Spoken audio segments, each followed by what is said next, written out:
ஜெய் வாசவி. இன்று 31, 32 2 ஸ்லோகங்கள்.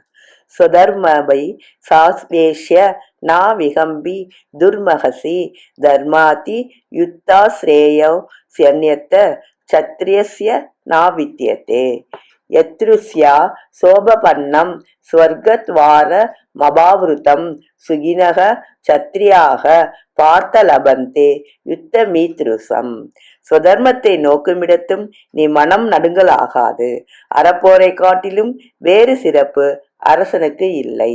பார்த்தா தற்செயலாய் நேர்ந்ததும் திறந்த சொர்க்க வாயில் போன்றதுமான இந்த யுத்தத்தை பாக்கியவான்களாகிய சத்திரைகளை அடைகிறார்கள். நன்றி, வணக்கம். இப்படிக்கு லதா ஸ்வரூப் ஃப்ரம் விருத்தாச்சலம். ஜெய் வாசவி. இன்று 33, 34 ஸ்லோகங்கள்.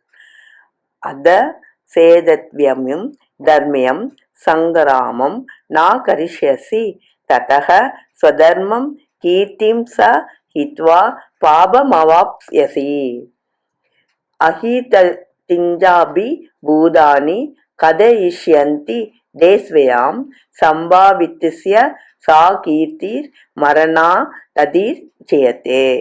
ஆங்காலத்தை பயன்படுத்தாது விட்டுவிட்டால் வரும் கேடு யாது என்பதற்கு விடை வருகிறது. அறப்போராகிய இதனை ஆற்றாயேல் அதனால் நீ சுதர்மத்தையும் கீர்த்தியையும் இழந்து பாபத்தை அடைவாய். மானுடர் உன்னை யாண்டும் இகழ்ந்து பேசுவார்கள்.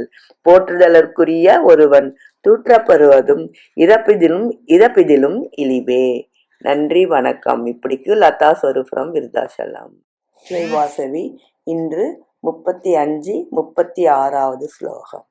பயாத் ரணாது பரதம் மம்ஸ்யந்தே த்வாம் மகாரதः ஏஷாம் சத்வம் பகுமதோ பூத்வா யாஷசி லாகவம் அவாச்யா பாதாம்ச பகூன் வதிஷ்யந்தி தவாஹிதாக நிந்தன் தஸ்தவ சாமர்த்தியம் ததா துக்கரம் நூக்கிம். உலகில் பழிப்பவர் தமது மனதுக்கு தோன்றதையெல்லாம் முகாமையாக வைத்து பழிப்பர்.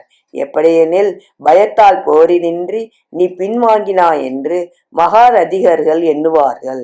எவர் பால் நீ பெருமை பெற்றிருந்தாயோ அவர் பால் சிறுமையுறுவாய். உன் பகைவர்கள் உன் திறமையை பழித்து பகரவோனா சொடு சொற்களை செப்புவார்கள். அதைவிட பொருந்துன்பம் யாது உளது? நன்றி, வணக்கம். இப்படிக்கு லதா ஸ்வரூப் ஃப்ரம் விருத்தாச்சலம்.